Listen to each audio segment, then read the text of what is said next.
हिंदी में यूपीएससी की तैयारी से संबंधित प्रोग्राम्स को देखने के लिए सब्सक्राइब करें स्टडी IQ IAS हिंदी। नमस्कार, बहुत बहुत स्वागत है आप सभी का स्टडी IQ IAS हिंदी के इस कार्यक्रम में जिसका नाम है हिंदू हिंदी में। मेरा नाम है अतुल जैन और आप लोग जानते हैं कि इस कार्यक्रम में हम क्या करते हैं। इसमें हम आज के दिन के द हिंदू और इंडियन एक्सप्रेस समाचार पत्रों के जो संपादकीय होते हैं उनके बारे में चर्चा करते हैं।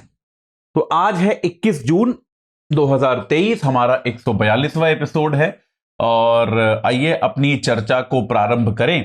पर उसको प्रारंभ करने के पहले दो छोटी छोटी चीजें हैं जो मुझे आपको बतानी है। उतनी छोटी चीज नहीं है, बहुत बड़ी चीज है ये कि स्टडी IQ IAS का तीनों भाषाओं का P2I का जो बैच है वो प्रारंभ हो चुका है।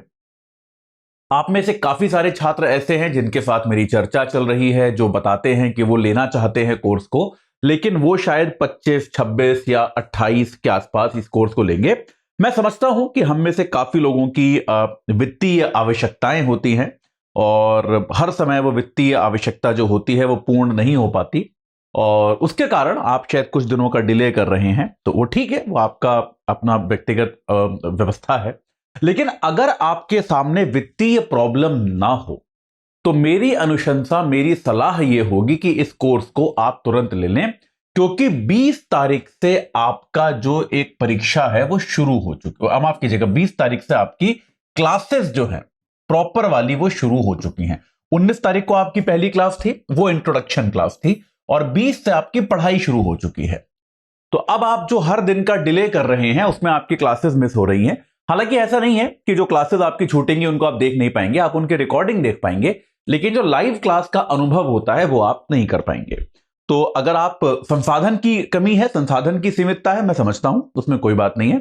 लेकिन अगर संसाधन वाला प्रॉब्लम नहीं है, किसी अन्य कारणवश जो है आप इसको खरीदने में या इससे जुड़ने में डिले कर रहे हैं आप जुड़ना चाहते हैं लेकिन आप किसी अन्य कारणवश डिले कर रहे हैं, तो ऐसा ना करें। ये मेरा आपसे आग्रह होगा, क्योंकि क्लासेस जो हैं वो प्रारंभ हो गई हैं। ठीक है, तो आप जानते ही हैं P2I में क्या है। प्रीलिम्स से लेके इंटरव्यू तक आपकी सारी तैयारी जो है आपके वैकल्पिक विषय को छोड़ के, आपके ऑप्शनल सब्जेक्ट को छोड़ के पूरी तैयारी आपसे कराई जाएगी। सिर्फ 29,999 में आपको एक कोर्स मिल सकता है अगर आप AJ लाइव कोड लगाएं। ठीक है, अच्छा, मैं फिर देखा कुछ लोगों ने जो वेबसाइट पे कोड पड़े होते हैं, लाइव इंडिया, उन सारी कोड्स को लगा के लोग कोर्स ले रहे हैं। उससे कोर्स 31,999 का मिल रहा है। तो यार 2,000 रुपए वेस्ट मत करो, किसी फैकल्टी का कोड लगाओ, AJ लाइव लगाओ, जिससे आपको 29,999 में ये प्राप्त हो। हिंदी में ले सकते हैं, इंग्लिश में भी ले सकते हैं और बाइलिंगुअल भी ले सकते हैं। आप तीनों में से किसी भी विकल्प में इस कोर्स को प्राप्त कर सकते हैं 30 तारीख तक। इस महीने के अंत का ये लास्ट डेट है, उसके बाद इस बैच में एडमिशन नहीं होंगे।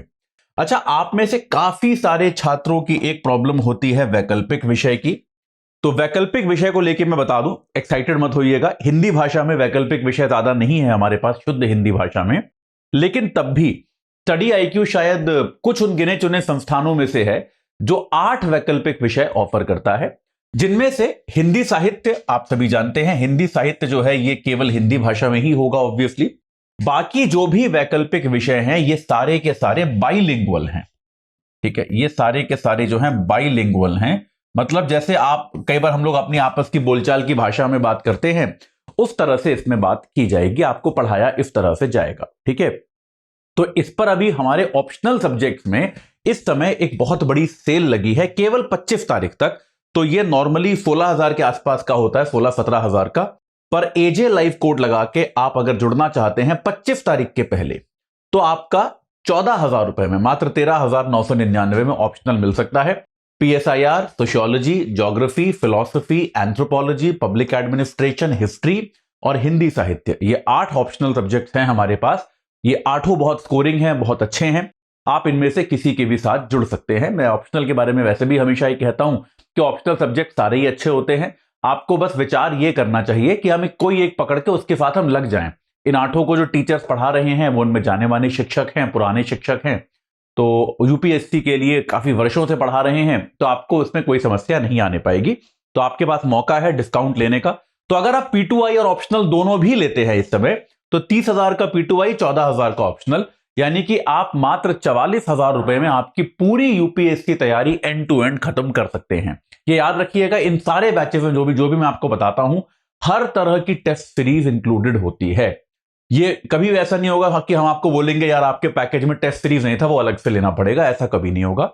तो टेस्ट सीरीज इसमें सब में एडेड है, तो आपको कुछ भी एक भी पैसा अतिरिक्त खर्च करने की आवश्यकता नहीं पड़ेगी अगर आप इन बैचेस से जुड़ते हैं। यहां पर भी कोड एजे लाइव ही रहेगा, वो लगाइए, 13,999 में आप प्राप्त करें। ठीक है, मेरे साथ जुड़ने के तरीके, टेलीग्राम पर अतुल जैन यूपीएससी गाइडेंस मेरा चैनल है जहां पर इस क्लास की प्रेजेंटेशन आती है। अतुल_यूपीएससी मेरा इंस्टाग्राम हैंडल है। atul.jain@studyIQ.com मेरा ईमेल आईडी है। ठीक है, और studyIQ.com जो है वो हमारे संस्थान का वेबसाइट है, आप सभी इससे परिचित हैं। चलिए आगे बढ़ते हैं, आज की चर्चा शुरू करते हैं।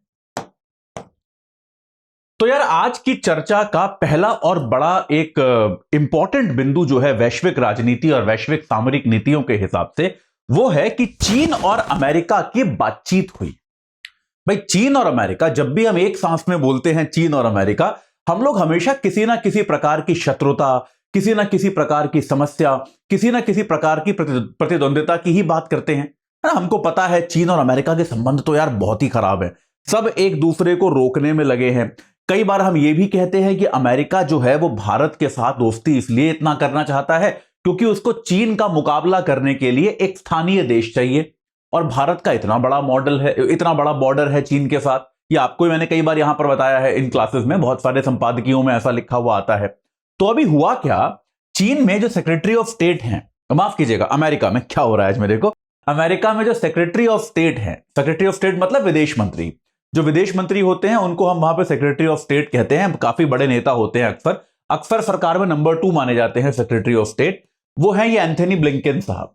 तो एंथनी ब्लिंकन जो हैं ये जाके मिले चीन के राष्ट्रपति से। तो एंथनी ब्लिंकन बीजिंग गए, और आमतौर पे चीन के राष्ट्रपति जो हैं वो राष्ट्रपति या प्रधानमंत्री से कम स्तर के नेताओं से नहीं मिलते। जो आपके चीन के राष्ट्रपति साहब हैं, शी जिनपिंग साहब, ये क्योंकि जरूरी भी नहीं होता कि भाई दूसरे देश में आप जाके अपने स्तर के नेता से मिलते हो, लेकिन शी जिनपिंग साहब ने समय निकाला और वो एंथनी ब्लिंकन से मिले, और उन्होंने बातचीत ये की कि भाई दोनों देशों के संबंधों में स्थिरता लाई जाए, दोनों देशों के जो संबंध हैं उनको स्थिर किया जाए। इस मुद्दे पर दोनों ने बातचीत की, दोनों ने अपनी सहमति व्यक्त करने की कोशिश की कि यार देखो हमें जो भी स्थिरता है उसकी तरफ बढ़ना पड़ेगा। यहां पे यह स्पष्ट है कि इस बातचीत में ऐसा नहीं है कि चीन और अमेरिका के बीच जो तनावपूर्ण मुद्दे हैं, ऐसे मुद्दे जो हैं जिन पर टकराव है, जैसे सबसे एक आजकल बड़ा मुद्दा चला हुआ है ताइवान का, है ना। चीन यह कहता है कि ताइवान स्वतंत्र देश नहीं है, वो हमारा अंग है। ताइवान की सरकार जो है वो समर्थन के लिए अमेरिका की ओर देखती है, और अमेरिका बार बार खुल के समर्थन देता है ताइवान को कि यार ताइवान के साथ हम ऐसा नहीं होने देंगे। और यह माना जा रहा है, कई बहुत सारे हलकों में यह माना जाता है कि अगला विश्व युद्ध जो शुरू होगा, ये एक बार अभी कुछ समय पहले मुझसे भी कुछ मित्र पूछ रहे थे कि अगला विश्व युद्ध तुम्हारी नजर में कहां पे शुरू होगा, क्योंकि यूक्रेन का वॉर जो है वो विश्व युद्ध जैसा बना नहीं है ना। यूक्रेन का वॉर अब आप देख रहे हो चल रहा है, लेकिन अब उसमें बाकी नए देशों का इन्वॉल्वमेंट कम हो गया है। तो मैं सबको अब से नहीं ना, पिछले कई साल से कह रहा हूं कि मेरी नजर में वर्ल्ड वॉर जब होगा जब चीन ताइवान पे अटैक करेगा। ये मेरा अपना एक होता है ना, एक अपोकैलिप्टिक भविष्यवाणी जो होती है कि दुनिया कब खत्म होगी टाइप की जो भविष्यवाणी होती है, ये मेरी अपनी समझ है कि जब चीन ताइवान पे अटैक करेगा, जो कभी हो सकता है ना भी हो, समझदारी आ जाए सब में, लेकिन अगर चीन ताइवान पे हमला करता है तो शायद वो विश्व युद्ध में एस्केलेट हो सकता है। खैर वापस आते हैं। तो ऐसे जो टकराव वाले मुद्दे होते हैं जैसे कि ताइवान, इन पे ऐसा नहीं कि हमने दोनों मिले और दोनों ने कहा चलो भाई सॉल्व हो गया, कोई समाधान नहीं हुआ। देखिए इस तरह की टैक्टिकल प्रॉब्लम्स जो होती हैं आपकी, इस तरह की समस्याएं जो होती हैं, उनका समाधान ऐसे एक बैठक में, 2 बैठक में निकलता भी नहीं है, इसमें वर्षों लगते हैं। आप वर्षों नेगोशिएशन करते हो, बातचीत करते हो, बदले में कुछ ऑफर करते हो, इस तरह से आपके समाधान निकलते हैं। तो लेकिन अपने आप में ये दोनों नेता मिले और इन्होंने ऐसे हाथ मिलाते हुए फोटो खिंचवाया, ठीक है, और ये कहा कि भाई हम संबंधों की स्थिरता पे काम करना चाहते हैं। यही अपने आप में बहुत बड़ी बात है। अरे यही कितनी बड़ी बात है कि भाई दोनों देशों के नेताओं ने यह कहा कि हम संबंध में स्थिरता लाना चाहते हैं, जबकि अक्सर बयान क्या आते हैं इन दोनों देशों से कि भाई ये देश जो है हमारी सीमा का अतिक्रमण कर रहा है, हमारे कार्य क्षेत्र में घुस रहा है, हमारे अधिकार क्षेत्र में घुस रहा है। उसके बिना इन देशों ने शांतिपूर्ण बात की। अच्छा, यहां पे एक और इंपॉर्टेंट चीज क्या है बेटा, अगले साल अमेरिका में चुनाव है, 2024 में अमेरिका में चुनाव है। बाइडेन साहब के हो जाएंगे 4 साल पूरे, तो बाइडेन साहब को एक चुनाव फेस करना है। और यार, दुनिया के हर देश की तरह अमेरिका में भी अंतरराष्ट्रीय राजनीति जो होती है वो घरेलू ऑडियंस के वोटों को बड़ा प्रभावित करती है। अब अमेरिका के एग्जांपल से आपको समझ में नहीं आएगा, मैं आपको भारत के एग्जांपल से समझाता हूं। भारत जो है, भारत में बहुत बार ऐसा होता है कि यार आप कि अंतरराष्ट्रीय संबंध आपके किस तरह के हैं उसके आधार पर वोट मांगे जाते हैं। ये भारत में एक सामान्य प्रक्रिया बन चुकी है। आप देखिएगा, अभी प्रधानमंत्री मोदी अमेरिका गए हैं, तो आप देखिएगा 2024 में हमारे यहां भी चुनाव है, तो आप देखिएगा अब से लेके 24 तक प्रधानमंत्री मोदी की अमेरिका यात्रा को किस हद तक चुनाव प्रचार के लिए प्रयोग किया जाएगा, है ना। आज मैं देख रहा था कि इलॉन मस्क ने बोला कि मैं उनका बहुत बड़ा फैन हूं। अब इस बात को समझें कि ये सारी चीजें जो हैं इन सबका चुनाव प्रचार में प्रयोग किया जाएगा, क्योंकि अंतरराष्ट्रीय राजनीति जो है डोमेस्टिक ऑडियंस को, जो आपकी घरेलू जनता है, उसको प्रभावित करती है। उनको लगता है कि भाई हमारा नेता जो है वो अंतरराष्ट्रीय स्तर पे सफल है। अगर उनको ऐसा लगता है, या फिर उनकी अंतरराष्ट्रीय नीति जो है वो स्पष्ट है, उसमें भारत एक बड़ी शक्ति बन गया है, लोगों को अगर ऐसा लगता है तो लोग उस पार्टी के लिए वोट देने की संभावना बढ़ती है। ऐसे ही अमेरिका में बड़ी शक्ति बनने की तो कोई जरूरत है नहीं, सारे अमेरिकियों को पता है कि हम बड़ी शक्ति हैं। तो अमेरिका में क्या चीज अफेक्ट करती है, अमेरिका में अफेक्ट यह करता है कि क्या हम अपने दुश्मनों के साथ सख्त हैं या नहीं हैं। जैसे आप देखिएगा, डोनाल्ड ट्रंप हमेशा चाइना के बारे में बड़े कठोर रहते हैं, उनकी पार्टी का कहना ही है। जैसे हमारे यहां पाकिस्तान को लेके होता है ना कि मेरे को सरकार में लाओ, मैं पाकिस्तान के साथ ये कर दूंगा, वो कर दूंगा, ये सब होता है ना हमारे यहां। तो ऐसे ही अमेरिका में डोनाल्ड ट्रंप चाइना के साथ करते हैं कि हम चाइना जो अब आर्थिक आतंकवाद चाइना ने मचा रखा है उसको हम रोक देंगे, आप ये देखिएगा। तो बाइडेन साहब को उसका काउंटर करना है। बाइडेन को चुनाव लड़ना है तो ट्रंप या फिर रिपब्लिकन पार्टी जिस किसी को प्रत्याशी बनाएगी उसके खिलाफ लड़ेंगे। वो बाइडेन साहब तो कह चुके हैं कि मैं दोबारा लड़ना चाहता हूं, हालांकि बुजुर्ग हैं वो काफी, पता नहीं लड़ेंगे कि नहीं, लेकिन ऐसा माना जा रहा है कि अगर राष्ट्रपति कहता है कि मैं दोबारा लड़ना चाहता हूं तो पार्टी मना करती नहीं है उनको, है ना। तो भाई इसलिए मेरे को यह और आश्चर्यजनक लगा, क्योंकि जब चुनाव आने वाला हो तब किसी भी पार्टी के राजनीतिक हित में यह ज्यादा होता है कि आप अपने दुश्मन देशों पर थोड़े सख्त दिखो। ऐसे में माफ कीजिएगा, बाइडेन ने अपने विदेश मंत्री को भेजा और यहां पे यह स्पष्ट किया कि भाई हम शांति चाहते हैं। उसका एक कारक यह भी है कि शायद कि आने वाले समय में हो सकता है बाइडेन भी और या फिर उनकी पार्टी भी चीन के बारे में कुछ कठोर बातें करे, चीन के बारे में कुछ कठोर नीतियां बनाए, क्योंकि याद रखिएगा इलेक्शन तो उनको भी जीतना है ना। हर नेता के जीवन की मजबूरी होती है कि उसको चुनाव लड़ना पड़ता है और जीतना पड़ता है। तो एक तरह से उसके पहले, वो प्रक्रिया शुरू करने के पहले बाइडेन साहब कुछ शांति वार्ता शुरू करना चाहते थे चीन के साथ, इसके पहले कि वो चीन के साथ थोड़े सख्त हो जाएं, क्योंकि चुनाव आ रहा है। बहुत सीधी सीधी बात है, ठीक है। तो उस दृष्टिकोण से भी ये वाली मुलाकात थोड़ी महत्वपूर्ण है। अच्छा देखिए, अमेरिका और चीन का जो एक विवाद चल रहा है उसका प्रभाव केवल अमेरिका और चीन पे नहीं पड़ता, बाकी देशों पे भी पड़ता है। यार, बाकी देशों को जबरदस्ती साइड चुननी पड़ रही है। ऐसा करना पड़ रहा है कि नहीं करना पड़ रहा है? बाकी देश जो कि न्यूट्रल हैं, जो कि दोनों देशों के साथ भी अच्छे संबंध बना के रखना चाहते हैं, उन देशों को जबरदस्ती एक पक्ष चुनना पड़ रहा है, क्योंकि इन दोनों देशों के बीच में संबंध अच्छे नहीं है ना, ये हमको पता है। तो इससे क्या होगा, पूरी दुनिया में एक जो बाध्यता आ गई थी, एक पक्ष चुनने की बाध्यता है, इसके कारण जो संबंधों का तनाव था, यह तनाव थोड़ा सा कम होने की आशंका है। अगर अमेरिका और चीन अपना तनाव थोड़ा कम कर लेते हैं तो बाकी दुनिया पर भी एक साइड चुनने की जो बाध्यता है वो थोड़ी सी कम हो जाएगी, ठीक है। अब आते हैं भारत पे। तो यार, एक जमाना था जब अमेरिका चीन के साथ थोड़ा भी फ्रेंडली होता था तो भारत थोड़ा सा अपसेट होता था इस बात को लेके, क्योंकि यार देखो, चीन भारत के साथ शत्रुतापूर्ण है, इसमें तो कोई डाउट नहीं है। इसमें भी कोई डाउट नहीं है कि चीन ने हमारे भूभाग पर कब्जा पहले भी किया है और अभी हाल ही में भी किया है। अब सरकार उसको कितना भी नकार ले, यह बात स्पष्ट है, कि चीन भूभाग पर अगर थोड़ा बहुत कब्जा कर भी चुका है और आगे और कब्जा करने की भी नीयत रखता है। बार बार चीन ऐसी हरकतें करता है, कभी मानचित्र में नाम बदल देता है, कभी अब उनके सैनिक घुसाते हैं फिर छोड़ते नहीं है जमीन को, कभी हाथापाई हो जाती है दोनों सेनाओं के लोकल अधिकारियों के बीच में। तो इस तरह की चीजें जो है वो चीन बार बार कर रहा है।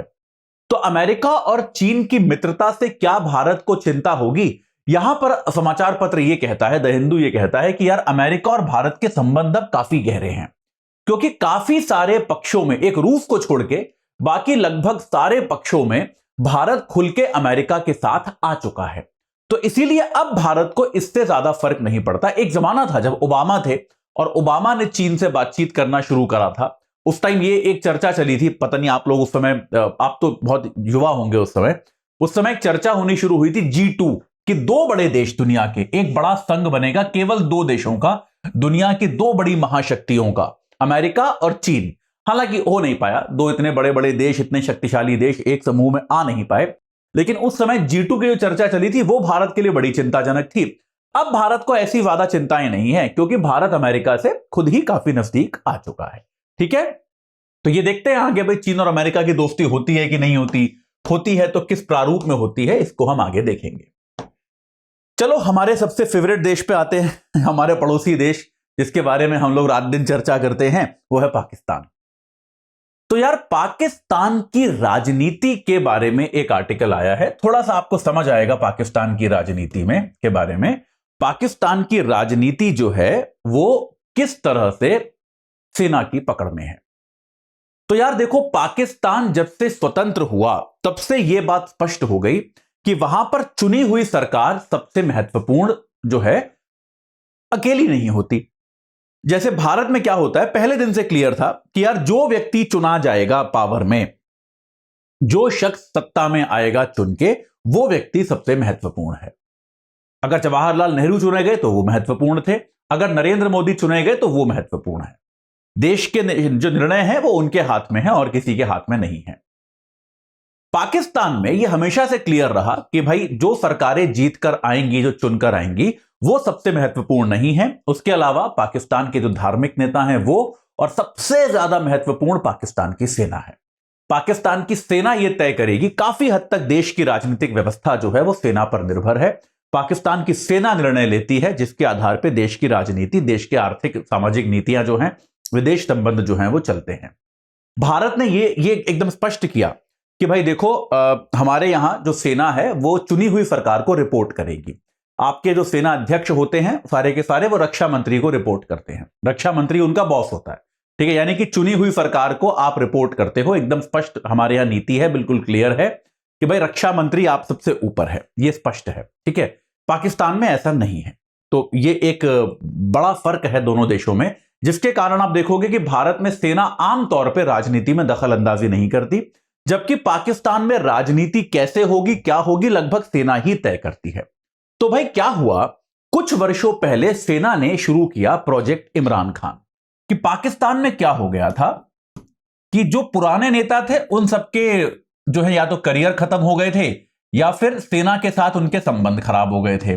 बेनजीर भुट्टो मर चुकी थी, आसिफ अली जरदारी जो है वो भ्रष्ट नेता माने जाते थे, नवाज शरीफ जो है उनके सेना से संबंध अच्छे नहीं थे। तो सेना को लगा कि यार हमको एक नया नेता खड़ा करना पड़ेगा जो लोकप्रिय हो, है ना, और उसको लोकप्रिय बनाने में सेना ने सारा योगदान दिया। वो नेता बने इमरान खान। कभी भी एक बार भी ये मत सोचिएगा कि इमरान खान कोई ऑर्गेनिकली बड़े लोकप्रिय थे, कि हमेशा से बड़े लोकप्रिय नेता थे। अच्छे बड़े महान क्रिकेटर रहे हैं, वो बड़े नेता भी रहे हैं पाकिस्तान में, लेकिन कोई बेहद लोकप्रिय नेता वो थे नहीं। उनके पक्ष में पाकिस्तान की सेना ने पूरा माहौल बनाया, एक चुनाव कराया, जिस चुनाव में कितनी निष्पक्षता थी ये किसी को पता नहीं है। पाकिस्तान के चुनाव वैसे भी नाम मात्र के होते हैं, किसी को कोई खास जानकारी होती नहीं कि पाकिस्तान के चुनाव होते कैसे हैं। तो ये प्रोजेक्ट इमरान खान जो था, तो आइडिया ये था कि एक ऐसा हम लोकप्रिय नेता बना के बैठाएं जो हमारी हर बात माने, हमारी हर बात सुने और एक तरह से प्रॉक्सी हमारे थ्रू ही शासन करे, हम जो कहें वो करता रहे। अब यार इमरान खान ने खुशी खुशी मान लिया इस बात को कि चलो करेंगे। सेना ने जो उनको पॉपुलैरिटी दी, इमरान खान ने स्वीकार की। लेकिन सत्ता में आने के बाद इमरान खान के सेना से हो गए झगड़े। ठीक है, बहुत ही स्पष्ट बात है कि कुछ सेना के अधिकारियों के खिलाफ इमरान खान ने कार्रवाई कर ली, सेना को स्वीकार नहीं हुआ, इमरान खान भी अपनी बात से नहीं हटे, तो दोनों के संबंध हो गए खराब। और उसके बाद न सिर्फ खराब हुए बल्कि इतने खराब हुए कि 75 साल के इतिहास में पाकिस्तान में पहली बार ऐसा हुआ कि किसी राजनेता ने खुल के सेना पे आरोप लगाए हैं। उसके पहले यहां तक कि जिन नेताओं को सेना ने पद से हटाया है, मतलब ये जुल्फिकार अली भुट्टो साहब को तो सेना ने फांसी दे दी थी, तब भी उनका परिवार सेना पे खुल के आरोप नहीं लगाता था। यह नहीं बोलता था कि सेना एक संस्थान की तरह भ्रष्ट है। एक आध जनरल को जरूर वो कोसते थे, लेकिन सेना को खुल के गाली नहीं देते थे, सेना को खुल के बुरा भला नहीं कहते थे। नवाज शरीफ की सरकार को परवेज मुशर्रफ जो सेना अध्यक्ष थे उन्होंने हटाया था, उन्होंने भी कभी सेना की खुल के आलोचना नहीं की। इमरान खान पहले ऐसे नेता हुए जिन्होंने सेना पर सीधा हमला बोला, सेना की सीधी खुली आलोचना शुरू की और यह स्पष्ट करना शुरू कर दिया कि यार देश की जो समस्याएं हैं उनकी जिम्मेदार सेना है, सेना ने देश की दुर्गति कर रखी है, सेना भ्रष्ट है, ये है वो है, सब करना शुरू कर दिया। और उसके बाद फिर मई में हमको पता है क्या हुआ, इमरान खान पर भ्रष्टाचार के आरोप लगाकर उन्हें गिरफ्तार किया गया। और अब जो है सेना एक नई हाइब्रिड सरकार का रास्ता ढूंढ रही है। हाइब्रिड सरकार क्या होती है? जो मिली जुली सी सरकार हो, जैसे इमरान खान की वो बनवाना चाहते थे कि यार सरकार रहे सिविलियन, चुनाव जीत के भी आ जाए कोई बात नहीं, लेकिन दरअसल सबको पता हो कि ये सेना के कहने पे चलती है, ये स्पष्ट हो कि सुने वो सेना की, करे वो वही जो सेना करना चाहती है। तो ये एक अब अच्छा, इसके साथ क्या हुआ, आर्मी ने अपने इस अपमान का, इस धोखे को आर्मी भूली नहीं है वहां पे। तो जैसे मई में क्या हुआ, जब इमरान खान गिरफ्तार हुए तो उनकी पार्टी ने जो सेना के हेडक्वार्टर थे रावलपिंडी वगैरह में, उन पर भी हमला बोला। अब हालांकि बहुत लोग गिरफ्तार कर लिए गए हैं, उन सब पे बड़े बड़े मुकदमे चल रहे हैं। तो अब सेना ने इस मामले को भूली नहीं है सेना, और सेना अब इमरान खान और उनकी जो पार्टी है पीटीआई, पाकिस्तानी तहरीके इंसाफ, ये उनकी पार्टी का नाम है इमरान खान की, उस पार्टी को पूरी तरह से सेना जो है समाप्त करने में लगी हुई है कि भाई अब इस पार्टी को हम खत्म कर देंगे। तो इस पार्टी के नेताओं से सेना जबरदस्ती इस्तीफे दिलवा रही है कि आप इस्तीफा दे दो, वरना ये जो सेना के हेडक्वार्टर पे हमला हुआ था इसमें आप पर भी मुकदमा चलेगा।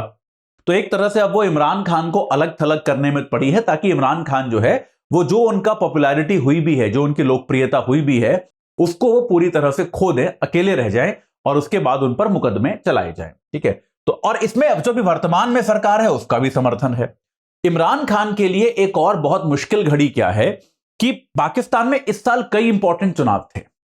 पाकिस्तान में इस साल कुछ राज्यों के चुनाव थे, ये खैबर पख्तूनवाला का चुनाव था, पंजाब में चुनाव था, पंजाब पाकिस्तान में भी है, पाकिस्तान में इनफैक्ट बहुत बड़ा पंजाब है, और साथ के साथ पंजाब की लोकसभा, पंजाब के यहां जो उनके यहां जो संसद होती है उसके भी चुनाव थे। लेकिन अब क्या है, हिंसा इत्यादि का बहाना बना के यह माना जा रहा है कि इस साल के अंत में होने वाले सारे चुनावों को टाल दिया जाएगा। अब इसमें इमरान खान का नुकसान कैसे है? क्योंकि यार इमरान खान अभी फिर भी लोकप्रिय हैं, यह बात सही है कि जनता को वहां पर अभी भी ऐसा लगता है कि यार इमरान खान के साथ जो है गलत किया गया है। इमरान खान अभी भी वहां पे किसी ना किसी प्रकार से लोकप्रिय हैं। लेकिन अगर इमरान खान जो है जैसे जैसे समय निकलता, देखो राजनीति में क्या होता है, जैसे जैसे समय निकलता जाता है लोग भूलते जाते हैं, यह बात सही है, हर जगह होता है कि समय निकलता है लोग भूलते हैं। तो जैसे जैसे समय गुजरेगा इमरान खान अकेले रह जाएंगे, उनके पास कैडर नहीं होगा, लोग नहीं होंगे काम करने के लिए, तो धीरे धीरे लोग इमरान खान को भी भूल जाएंगे, उनकी लोकप्रियता जो है वो कम हो जाएगी।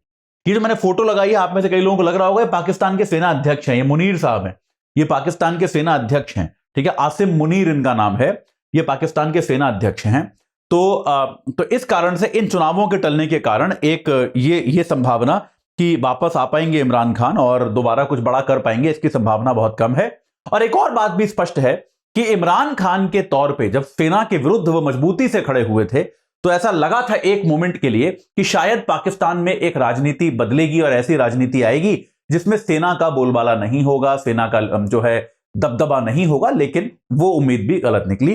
पाकिस्तान दोबारा वैसा ही हो गया जैसे था, और वहां पर राजनीतिक स्थिरता आना या फिर लोकतंत्र सही अर्थों में आ पाना अब मुश्किल है, यह स्पष्ट है, अभी इस समय मुश्किल है।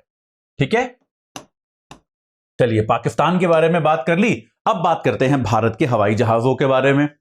तो भैया भारत में वायुयान में, ये हमारे यहां जो नागरिक उड्डयन है, इसमें इस समय सबसे बड़ी कंपनी इंडिगो है, इसमें कोई शक नहीं है।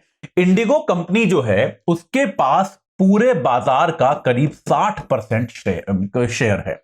यानी कि अगर आपके देश में 100 लोग उड़ान भरते हैं, 60 लोग इंडिगो लेते हैं। ये एक फैक्ट है, एक सतत तथ्य है, जो कि अपने आप में बहुत बड़ा डोमिनेशन है ना। इतना बड़ा भारत है, इतना बड़ा, इतनी सारी एयरलाइंस एक जमाने में हमारे देश में हुआ करती थी, और भारत को ट्रेडिशनल तौर पे एयरलाइंस का कब्रिस्तान कहा जाता है कि भाई कितनी एयरलाइंस हमारे सामने सामने बंद हो चुकी हैं। आप गिनना शुरू कर दो, जब से मैं छोटा था और वहां से लेके अब तक पिछले 25 सालों में आप मान के देखो कितनी, 20-25 सालों में कितनी एयरलाइंस बंद हो गई, आप गिनती भूल जाओगे यार। आप एयर डेक्कन से शुरू करो, डेक्कन बंद हुआ, सहारा बंद हुआ, किंगफिशर बंद हुआ, जेट एयरवेज बंद हुआ, अभी हाल ही में गो फर्स्ट बंद हुआ। मतलब इतने बड़े बड़े एयरलाइंस जो होते थे, वो स्पाइस जेट बंद हो गया था, फिर दोबारा चालू किया गया। तो इस प्रकार के बहुत सारे एयरलाइंस थे जो धीरे धीरे बंद होते चले गए। तो ऐसे माहौल में जहां पे एविएशन इंडस्ट्री में यह माना जाता है कि भाई आप लाभ नहीं कमा सकते, ये केवल डूबने का ही धंधा है। बहुत ज्यादा कहा भी जाता है कि एक कहावत है कि आपको अगर मिलियनेयर बनना हो तो कैसे बनो, आप पहले बिलियनेयर बनो और फिर भारत में एक एयरलाइन खरीद लो, तो निश्चित तौर पे आपके बिलियन जो है वो मिलियन में बदल जाएंगे, क्योंकि आपको इतना लॉस होने वाला है। तो भाई ऐसे माहौल में इंडिगो एक ऐसी कंपनी है जो निरंतर लाभ कमा रही है, निरंतर लाभ कमा रही है, और उसका मार्केट शेयर बढ़ता ही जा रहा है, बढ़ता ही जा रहा है। यहां तक कि यह भी कहा जा रहा है कि ये जो अभी बाकी एयरलाइन बंद होनी शुरू हो गई हैं, इनका भी बहुत बड़ा क्रेडिट इंडिगो को दिया जाता है कि अब जो है इंडिगो ने इतना मार्केट कैप्चर कर लिया है कि बाकी प्लेयर्स के पास ज्यादा मार्केट बचा ही नहीं है। ये एक मतलब मेरा अपना अनुभव भी है कि अगर मुझे भी कहीं जाना होता है, जैसे भी आप लोगों का प्रीलिम्स का जो एक्सप्लेनेशन था उसके लिए मैं गुड़गांव गया था, दिल्ली गया था, तो यार उस समय मैंने भी इंडिगो चूज किया। उसका कारण भी है खैर कि यार इंडिगो जो होता है वो एकदम प्रॉपर समय से जाता है, समय से आता है। तो पिछले अगर आप देखोगे 1 महीने में अगर मैंने 4 उड़ानें ली हैं तो चारों इंडिगो ली हैं, ये एक फैक्ट है। तो भाई अब इसमें क्या है, इंडिगो ने 500 जहाजों का एक ऑर्डर दिया है, 500 एरोप्लेन। सोचिए 500 नंबर, सोचिए एरोप्लेन का। जो यूरोप की कंपनी है एयरबस, उसको इंडिगो ने 500 वायुयानों का ऑर्डर प्लेस किया है कि हमें 500 अतिरिक्त वायुयान अब और चाहिए। ठीक है, अभी फरवरी में ही हमने पढ़ा था कि एयर इंडिया ने 470 जहाजों का ऑर्डर दिया था एयरबस और बोइंग को मिला के। एयरबस यूरोप की है, बोइंग अमेरिका की है। एयर इंडिया ने 470 जहाजों का ऑर्डर दिया था, जो कि भारत के इतिहास का सबसे बड़ा ऑर्डर अब तक माना गया था कि भाई इतना बड़ा ऑर्डर कभी किसी ने नहीं दिया। 470 जहाजों का ऑर्डर जो दिया गया था, तो इंडिगो ने कुछ महीने बाद ही उस रिकॉर्ड को तोड़कर 500 नए जहाजों का ऑर्डर दिया है। तो इससे हमें क्या समझ में आता है कि ये दोनों कंपनियां जो हैं, ये दोनों कंपनियां अब लंबा टिकने के मूड में हैं, क्योंकि यह माना जा रहा है कि अगर आप 500 नए जहाज मंगा लोगे तो ठीक है, आप अपने कुछ पुराने जहाजों को रिटायर भी करोगे जो थोड़े पुराने हो जाते हैं, लेकिन तब भी यह माना जा रहा है कि एक तरह से आपने 2035 तक के लिए अपना जो फ्लीट है, आपके पास जो विमान है वो आपने सिक्योर कर लिया। अब आपको और विमान खरीदने की आवश्यकता नहीं पड़ेगी 2035 तक। यानी कि अगले कम से कम 12 साल की स्ट्रैटेजी जो है वो इंडिगो बना रहा है, ये यहां से स्पष्ट होता है। ठीक है, तो अब इसमें भारत का जो ये आपका बाजार है, ये निश्चित तौर पे भारत के उड्डयन उद्योग में, भारत के हवाई जहाजों के उद्योग में बढ़ोतरी को दर्शाता है। जैसे मई में ही कुल 1.32 करोड़ उड़ानें भरी गई, 1.32 करोड़ यात्री थे, माफ कीजिएगा, मई में ही करीब 1 करोड़ 32 लाख लोगों ने विमान से यात्रा करी केवल मई के महीने में। तो यह निश्चित तौर पे कोरोना के समय में यह धंधा एकदम बंद हो गया था, लोगों ने यात्राएं समाप्त कर दी थी, कोरोना के कुछ समय बाद तक भी धंधा प्रभावित रहा, लेकिन अब यह दोबारा बाउंस बैक कर गया है। और दोबारा बाउंस बैक करने के साथ आपको इस तरह के नंबर देखने को मिल रहे हैं कि मासिक तौर पर 1.5 करोड़ लोग आपके यहां यात्रा कर रहे हैं। तो यह बहुत बड़ा नंबर है। कुल वायुयानों की संख्या में भारत जो है वो अमेरिका के बाद अब दूसरे स्थान पे आ गया है। हालांकि अमेरिका बहुत ज्यादा आगे है। मतलब अमेरिका की जो अमेरिकन एयरलाइंस है, केवल एक एयरलाइंस की आप बात करो अगर अमेरिका की जो अमेरिकन एयरलाइंस है, वो भारत की सारी एयरलाइंस के तुलना को जोड़ के जितने विमान हैं उससे ज्यादा अमेरिकन एयरलाइंस के अकेले के पास है, क्योंकि अमेरिका में विमान लेने का कल्चर, उड़ान लेने का कल्चर बहुत ज्यादा है।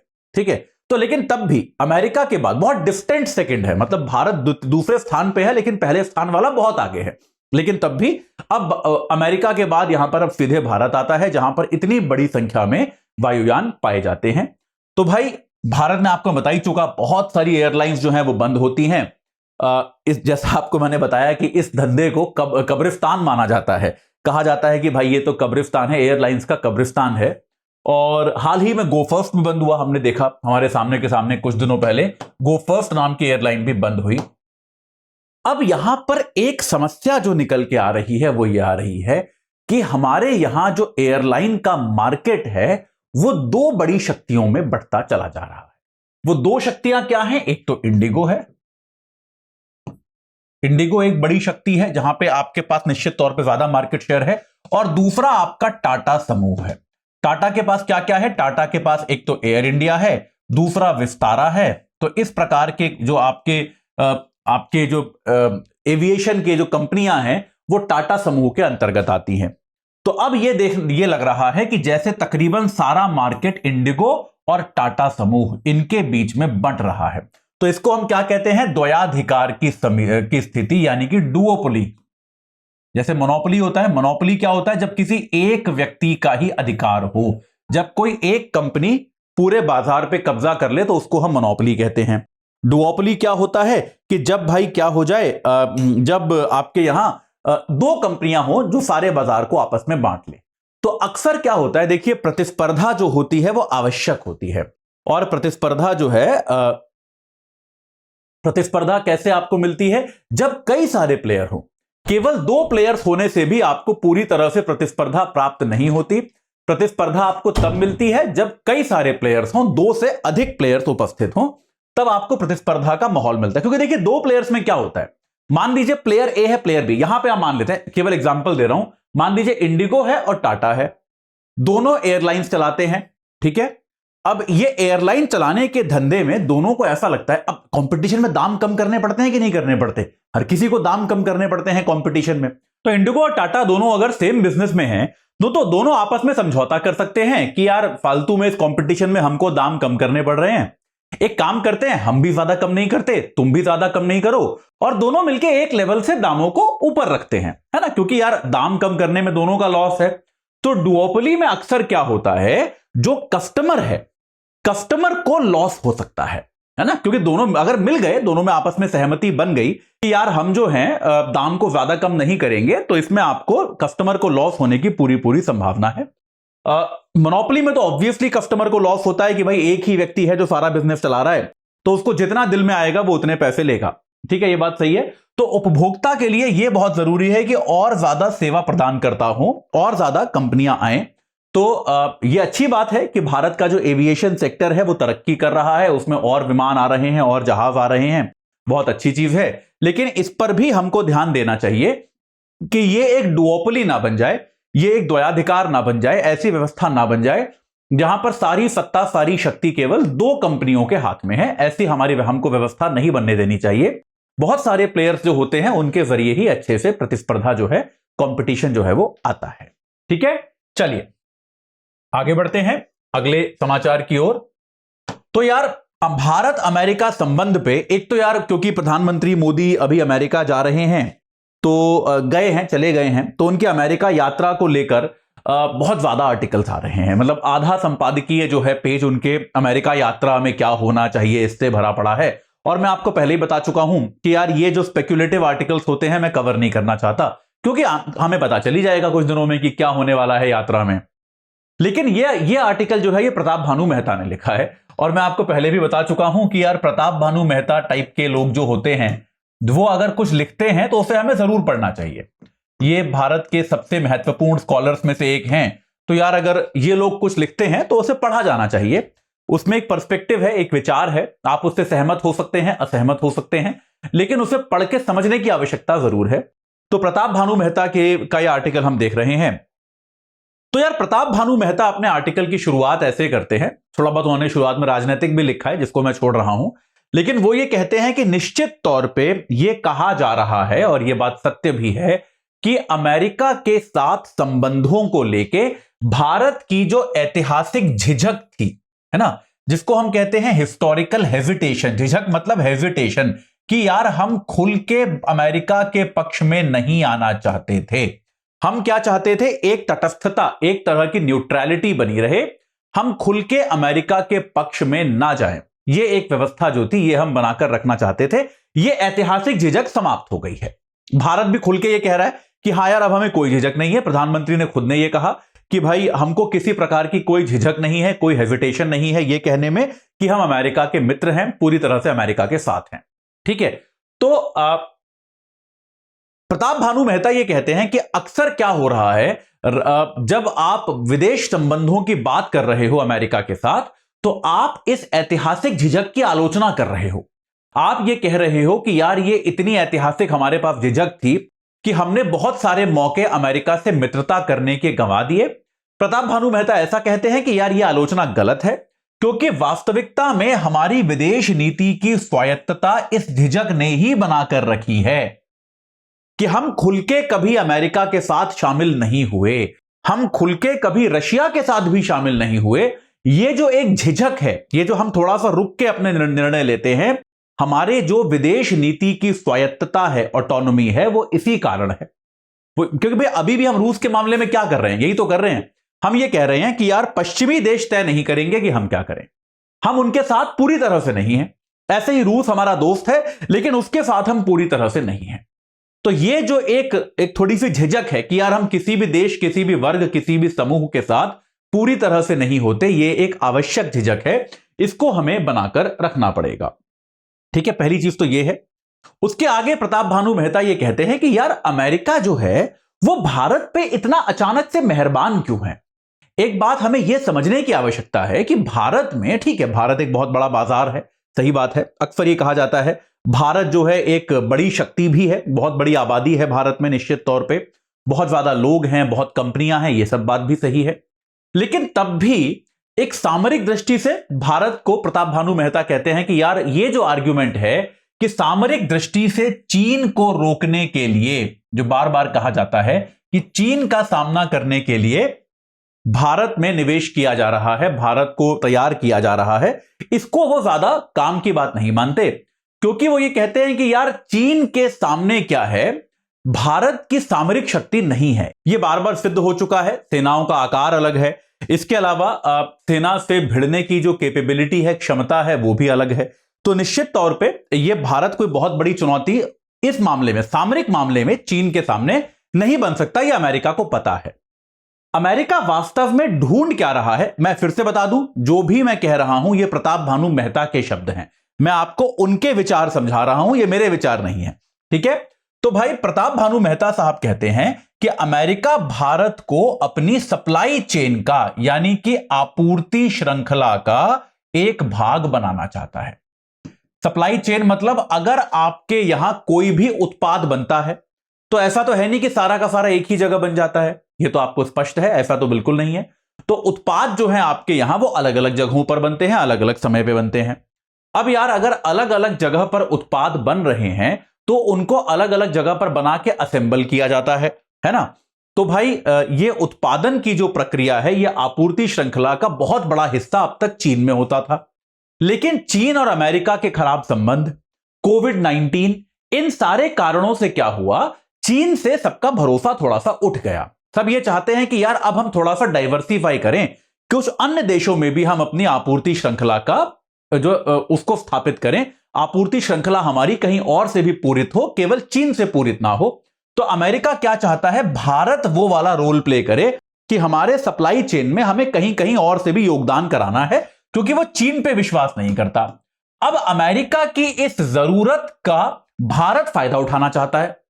भारत को लगता है कि बढ़िया है यार, तुम्हारे को सप्लाई चेन को डाइवर्सिफाई करने के लिए, सप्लाई चेन का विविधीकरण करने के लिए तुम्हें अलग देश चाहिए, हमारे को विनिर्माण चाहिए, हम चाहते हैं कि हमारे यहां मैन्युफैक्चरिंग इंडस्ट्री बने। तो भारत क्या कर रहा है कि अमेरिका की जो सप्लाई चेन की आवश्यकताएं हैं, कि अमेरिका की जो सप्लाई चेन की आवश्यकताएं हैं उनको फुलफिल करने के लिए अपने यहां मैन्युफैक्चरिंग उद्योग लगा रहा है। कि भाई भारत को लगता है कि इससे क्या होगा, हमारे यहां मैन्युफैक्चरिंग प्रारंभ हो जाएगी। ये भारत ये भारत करना चाहता है, क्योंकि निश्चित तौर पे भारत की चीन को चुनौती देने की क्षमता कोई सिद्ध नहीं है। कोई गारंटीड नहीं है कि भारत जो है वो चीन को चुनौती दे सकता है। तो अमेरिका चाहता है कि अमेरिका को भारत में क्या लगता है कि यार एक तो कम से कम इनकी इकोनॉमी स्थायी है, यह स्पष्ट है कि भारत में ऐसा कोई बहुत बड़ा आर्थिक संकट अभी नहीं है और कभी आया भी नहीं है। अगर आप पिछले 25 सालों में देख लें तो जब वैश्विक मंदियां भी आई तब भी भारत टिका रहा, ऐसी कोई बहुत बड़ी संकट भारत में कभी नहीं आए। कोविड के समय में भी अर्थव्यवस्था धीमी हुई, समस्या आई, लेकिन तब भी ऐसा भारतीय अर्थव्यवस्था बर्बाद नहीं हो गई जैसे दुनिया के कई देशों की हो गई। तो इस कारण से अमेरिका को यह लगता है कि भारत एक स्थायी देश है, एक मित्रवत देश है और भारत में ऐसा कुछ नहीं है कि वो शत्रु पक्ष से बहुत ज्यादा मिला हुआ है, ऐसा बिल्कुल नहीं है। तो अमेरिका को भारत के स्थायित्व से लाभ है और इस स्थायित्व के लाभ को भुनाने के लिए ही अमेरिका जो है ये एक स्पष्ट तौर पे चाहता है कि भाई हमारी जो सप्लाई चेन की आवश्यकताएं हैं वो भारत पूरी करे। चीन को अगर क्षमा कीजिएगा, हां, अगर चीन को अमेरिका को चुनौती देनी है, मैंने कुछ गलत लिख दिया है, चीन को अगर मान लीजिए, इसमें आगे प्रताप भानु मेहता यह भी कहते हैं कि यार अगर देखिए चीन का भी आप गेम समझिए, इसको भी आप एक बार, इस चीन का भी आप एक बार गेम समझिए कि अगर चीन ये चाहता कि हम भारत को, हम माफ कीजिए अमेरिका से लड़ें, अमेरिका का कंपटीशन करें, तो चीन भारत पे ये छोटे मोटे हमले क्यों करता? चीन फिर भारत से दोस्ती नहीं करता कि यार भारत और चीन अगर मिल जाएं, दो इतनी बड़ी आबादी वाले, दुनिया के दो सबसे ज्यादा आबादी वाले देश, इस पूरे क्षेत्र में अगर उनका एकीकरण हो जाए, दोस्ती हो जाए तो ज्यादा अच्छी बात नहीं है। तो चीन जो है वो वास्तविकता में अपने खुद के हित देखता है, वो अमेरिका को चुनौती इत्यादि देने का कोई खास विचार चीन के दिमाग में है नहीं। ठीक है, ये एक इंपॉर्टेंट चीज है और अमेरिका भारत को ज्यादा महत्व देकर इस चुनौती को समाप्त कर रहा है, क्योंकि ये चीन अब भी कर सकता है। याद रखिए चीन के पास ये ऑप्शन तो अब भी ओपन है कि भाई अगर हमें, क्योंकि यार चीन भारत से क्या लड़ाइयां कर रहा है, छोटे मोटे बॉर्डर के डिस्प्यूट लड़ रहा है कि भाई ये कुछ स्क्वायर किलोमीटर जगह हमको दे दो, इससे चीन को क्या लाभ हो रहा है? अगर आप टेक्निकली सोचे, एक बार को आप जरा वो राष्ट्रीय हम जो महत्ता अटैच करते हैं जमीन के साथ उसको हटा दें तो क्या फायदा हो रहा है? चीन ने अगर आपके बॉर्डर पे थोड़ा कुछ ले लिया या थोड़ा भारत को दे दिया, इससे कोई फर्क पड़ता है क्या उस देश को? इतना बड़ा देश है चीन, इतना विशाल उनके पास जमीन है, कोई फर्क पड़ने वाला है उनको? तो चीन जो है वो वास्तविकता में एक, उसको केवल अपनी प्रभुसत्ता जमानी होती है पड़ोसी देशों पर, उस जमीन का वो कुछ करता नहीं है, राइट? तो चीन को अगर ऐसा लगेगा कि यार भारत के साथ मित्रता करने में ज्यादा फायदा है तो चीन ऐसा अभी भी कर सकता है। तो अमेरिका इस वाले ऑप्शन को भी खत्म करना चाहता है, इस विकल्प को भी खत्म करना चाहता है। इसके लिए अमेरिका क्या कर रहा है? भारत को जरूरत से ज्यादा महत्ता दे रहा है। जितनी भारत मतलब चाहता है उससे, जितनी भारत अपेक्षा करता है उससे ज्यादा महत्ता भारत को अभी मिल रही है। तो भारत को भाई ये बात समझनी होगी, यहां पे कहते हैं ये कि भाई भारत को ये बात समझनी होगी कि ये महत्ता जो है ये हो सकता है परमानेंट ना हो, कुछ समय के लिए ही ये महत्ता रहे। और द्विपक्षीय होने, इसमें अमेरिका का हित क्या है कि यार देखो दुनिया जो है वो धीरे धीरे द्विपक्षीय होती जा रही है। ये बात हम समझ रहे हैं कि नहीं समझ रहे? दुनिया धीरे धीरे द्विपक्षीय बनती जा रही है, एक अमेरिका का पक्ष है, एक चीन का पक्ष है। तो ऐसे में अगर मान लीजिए, देखिए ऐसे में अगर आप किसी देश को अपना मित्र घोषित नहीं करते हो तो वो सामने वाले पक्ष के लिए खुला मौका होता है कि तुम आके इससे दोस्ती कर लो यार। तो अमेरिका चीन के सामने वो विकल्प नहीं छोड़ना चाहता कि अमेरिका चाहता है कि भारत जो है वो फर्मली, मजबूती से हमारा दोस्त ही बना रहे, वो चीन का दोस्त ना बनने पाए। तो इसलिए ये एक कारण है कि अमेरिका भारत को कुछ आवश्यकता, या जिसको हम कहते हैं ना कि इतनी महत्ता क्यों दे रहा है अचानक से, उसका ये कारण, ये एक कारण का एनालिसिस जो है प्रताप भानु मेहता हमें करके देते हैं। आप इससे सहमत हो सकते हैं, मैंने आपको शुरुआत में बताया असहमत भी हो सकते हैं, लेकिन ये एक ओपिनियन है, ये हमें समझना चाहिए कि भाई अमेरिका, तो इसकी समरी देख लेते हैं क्योंकि 3-4 इसमें इंपॉर्टेंट पॉइंट थे। पहला पॉइंट ये था कि यार अमेरिका को चाहिए अपने सप्लाई चेन में एक मजबूत पार्टनर, बस अमेरिका को इतना चाहिए। और वो सप्लाई चेन का पार्टनर अब चीन नहीं हो सकता क्योंकि अमेरिका और चीन के संबंध खराब हो गए और कोविड के बाद चीन पर से भरोसा कम हो गया। तो वो सप्लाई चेन का एक जो पार्टनर अमेरिका को चाहिए वो पार्टनर भारत हो सकता है। दूसरा बिंदु यह है इसमें कि भाई अगर मान लीजिए, और भारत क्या कर रहा है, उस सप्लाई चेन की जो अमेरिका की आवश्यकता है उसको अपने यहां विनिर्माण का उद्योग लगाने में प्रयोग कर रहा है, जो कि बहुत स्मार्ट चीज है, जो करना चाहिए, किसी भी देश को करना चाहिए। दूसरी चीज क्या है यार, दूसरी चीज क्या है कि अगर आपको ऐसा लगता है कि चीन से सामरिक तरीके से निपटने के लिए अमेरिका भारत से मित्रता कर रहा है, तो उसके लिए एक तो भारत सामरिक तौर पे इतना शक्तिशाली नहीं है कि वो चीन से लड़ पाए, और दूसरा अमेरिका को शायद भारत की उसके लिए आवश्यकता भी नहीं है।